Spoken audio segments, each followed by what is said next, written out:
Alex Eala advances to the Dubai WTA 1000 quarterfinals. Sheila Salaysay has that story. Hi everyone, I just wanted to come on here and thank every single one of you for your support, taking the time and effort out. Indian Wells, the tournament where upsets are expected. But nobody, and I mean nobody, predicted what happened next. Coco Gauff, one of the biggest names in women's tennis, on the losing end. And the player who sent shockwaves through the draw? A 20-year-old from the Philippines who wasn't even inside the top 100 this time last year. After that moment, Alex Eala didn't celebrate for long. She went straight to work, heads down, clay prep locked in at the Rafa Nadal Academy in Mallorca. And as of this week, she has officially landed in Europe for her very first clay season, starting April 6th at the Linz Open in Austria. A new surface, a new chapter, and a fan base that will follow her to the ends of the earth to watch every single point. I've only dreamed of making tennis grow in the Philippines, and now I'm bringing a whole new audience to tennis all around. The Filipino faithful are ready, as they always are. But here's where the story takes a turn nobody saw coming. Voices with serious credentials in this sport are now raising alarms. Not about Eala's game. Not about her ranking. About something far more uncomfortable.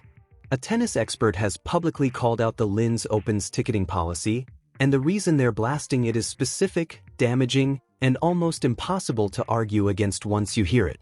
The system, as it currently stands, is structurally keeping Filipino fans away from watching Alex Eala compete. And if that doesn't make you want to keep watching, I don't know what will. I do my best. I do what I can, and just if I see an opening.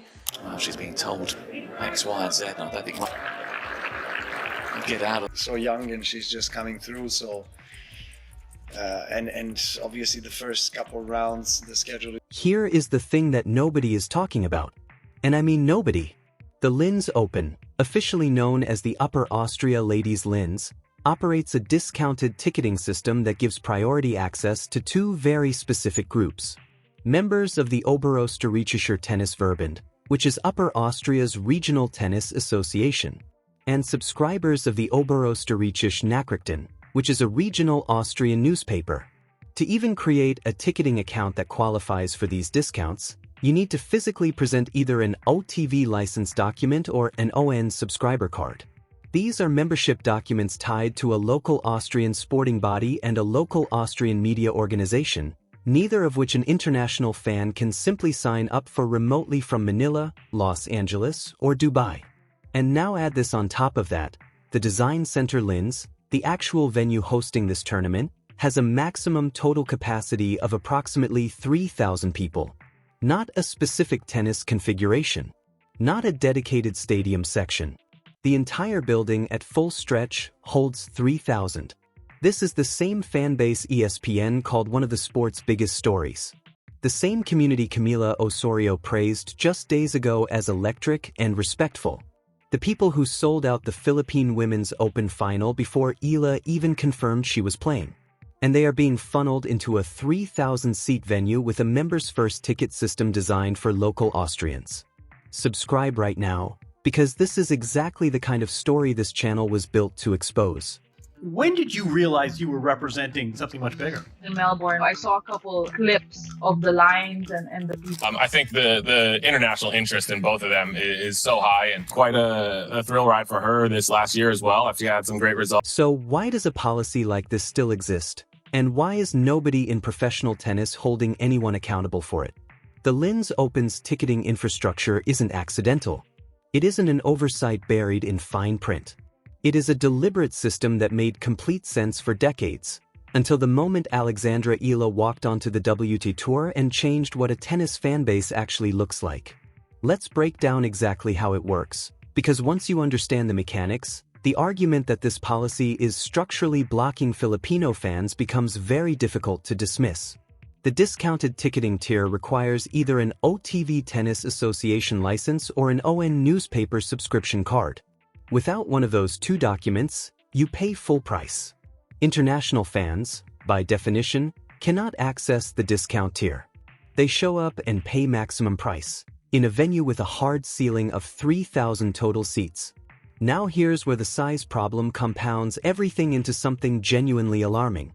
Indian Wells Stadium 3, where Eala's second-round match this year drew a packed, electric, late-night crowd, holds around 4,200 people. Melbourne Park's Show Court, where Filipino fans were physically turned away at the Australian Open in January because they couldn't fit everyone inside.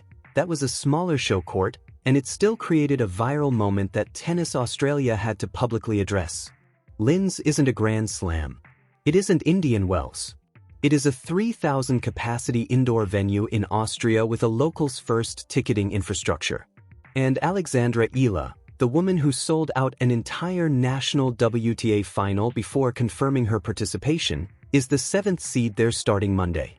Let that sink in for a second. Eala from the Philippines could be the next big thing in pro tennis. This was a massive spot to be in for such a young talent, to have a sold-out crowd completely behind. To do well on the WTA tour. I'm super proud of what I was able to accomplish, but the end goal is to win Slam. Every tournament in the world has a ticketing structure. That is not the issue. The issue, and this is critical, is what happens when a tournament's entire ticketing infrastructure was designed around a local audience, and then a player arrives whose fan base operates at a scale the organizers never could have anticipated. The OTV and ON discount system was not built to be hostile to international fans. It was built decades before Alex Eala existed as a professional tennis player. It rewards loyal local supporters, Austrian tennis club members, regional newspaper readers, the kind of base that kept this tournament alive when it was a modest WTA 250 event drawing quiet crowds in a mid-sized Austrian city. That loyalty deserves respect. Nobody is arguing otherwise. But the tennis world has changed in a way that is impossible to ignore, and the Linz Open's ticket policy has not changed with it. When Eala descended on Indian Wells for the first time this March, Filipino-American fans drove 2 hours from Los Angeles just to watch a second-round match, hundreds of them. When she played in Dubai earlier this year, she sold out every single session during a quarterfinal run, in a tournament that Coco Gauff herself acknowledged was packed in a way she had never seen before in years of competing there. Think about that for a moment. A player who wasn't ranked inside the top 112 months ago is now the most disruptive attendance force in women's tennis.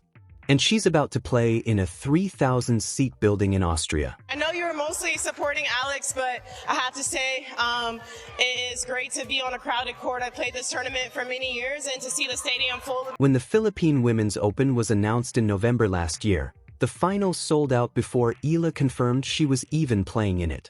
Read that sentence again. The final sold out before the headline player confirmed her participation.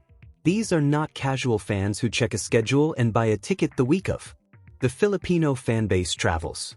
They book international flights months in advance. They coordinate across time zones on the other side of the planet.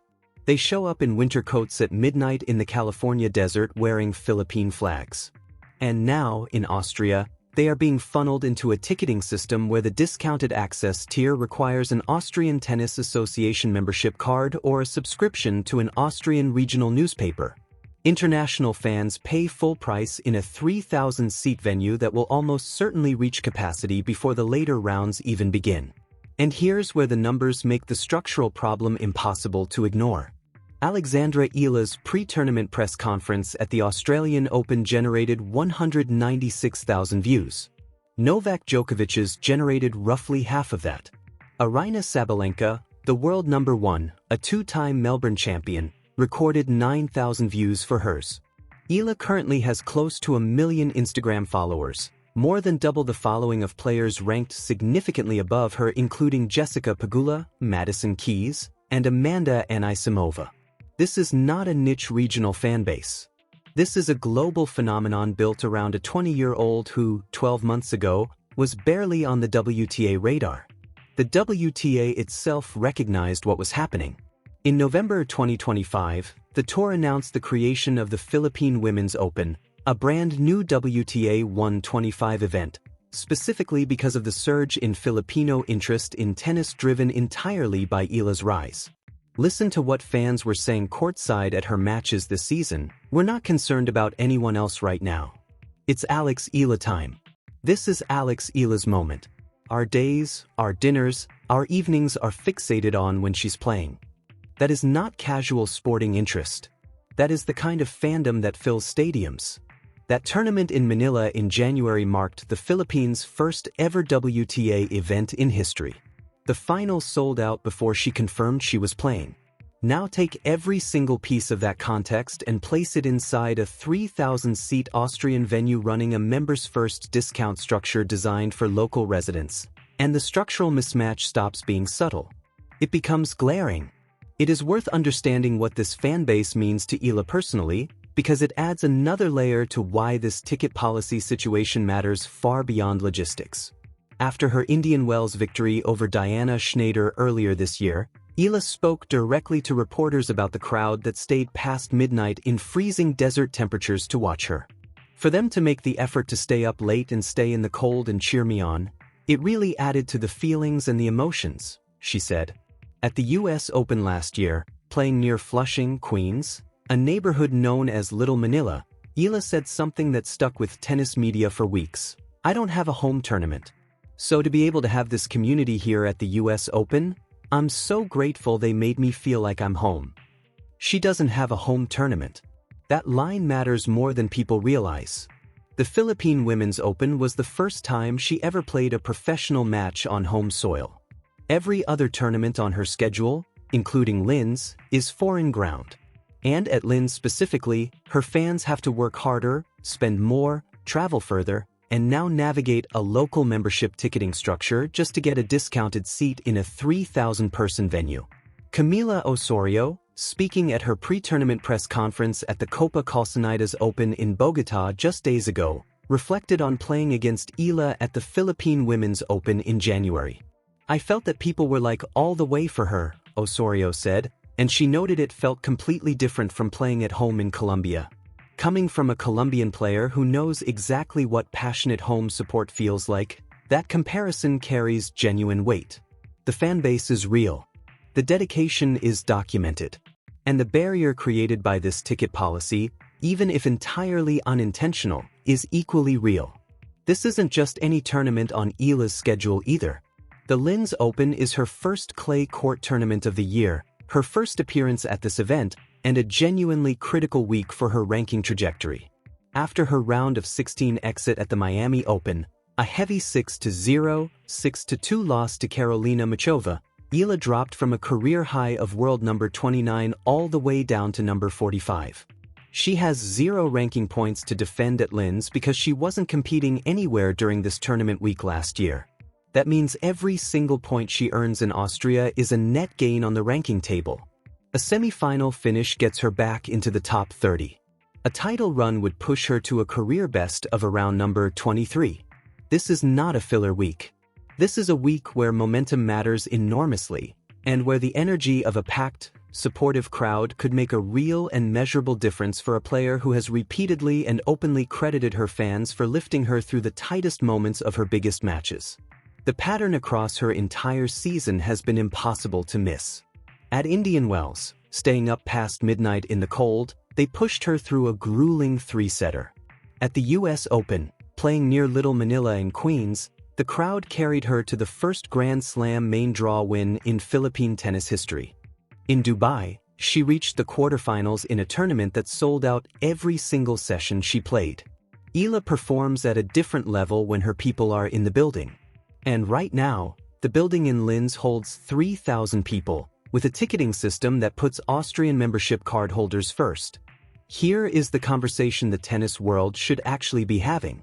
The WTA Tour markets itself as a global product. It celebrated the creation of the Philippine Women's Open as evidence of tennis growing into new markets and new audiences. It has watched Eala turn mid-sized tournament venues into sold-out spectacles across 3 different continents. The tour benefits enormously from the media attention, the social media engagement, and the ticket revenue that the Filipino fanbase generates wherever it shows up. But the infrastructure at the individual tournament level hasn't caught up. The Linz Open was built for its local community, and there is nothing wrong with that in isolation. Local tennis communities deserve support. Austrian tennis fans deserve priority access to their regional tournament. The OTV and ON partnerships made complete sense in a pre-Eala tennis landscape.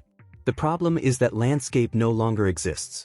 When a player arrives whose fanbase operates at a genuinely different scale from anything a WTA 500 event in Austria has ever seen, the question of whether the existing ticket infrastructure is adequate becomes a completely legitimate one. And the answer, looking at a 3,000-seat venue with a locals-first discount structure, is clearly no. This isn't about blaming the Linz Open for having a policy that worked perfectly well for 35 years. It's about recognizing that the arrival of Alex Eala on the WTA Tour has created situations that tournament organizers at this level simply were not prepared for, and that someone needs to start asking whether the current setup is fair to the global audience that is actively trying to show up, spend money, and support this sport. The Filipino fans are not asking for special treatment. They are asking for the same access that every other international tennis supporter gets when they travel to watch a tournament abroad. What they're running into instead is a system where the best available discounts require documentation from Austrian institutions, in a venue that may well be at capacity before they even make it through the queue. Eala begins her Linz campaign on Monday, April 6th. Given her current unseeded status and the draw, her first match could come against any of the qualifiers working through the bracket this weekend. She has openly acknowledged that clay is the surface where she has the most room to grow. Her 2025 clay season produced a 2-4 record across 4 tournaments, including a first-round exit at Roland Garros. She knows improvement is needed. She knows this swing matters enormously. What remains to be seen is how many of her Filipino supporters actually make it inside that design center when she steps onto the clay. The ticketing page for the Linz Open is live. The membership card requirements are documented. The 3,000-seat capacity is what it is. And the most globally followed fan base in women's tennis right now is doing exactly what it always does, trying to figure out how to get in the room. Whether this tournament's policy makes that easier or harder for them is no longer just an administrative footnote buried in event logistics. It is a story worth telling loudly. If you made it this far, you already know this channel covers tennis from angles nobody else bothers with. Hit subscribe so you don't miss what happens when Eala actually steps onto that clay in Linz, and whether the crowd inside that 3,000-seat venue reflects the global army that has been following her every single match this season. Drop your prediction for Eala's Linz result in the comments below. And if you think this ticket situation deserves direct attention from the WTA itself, say so.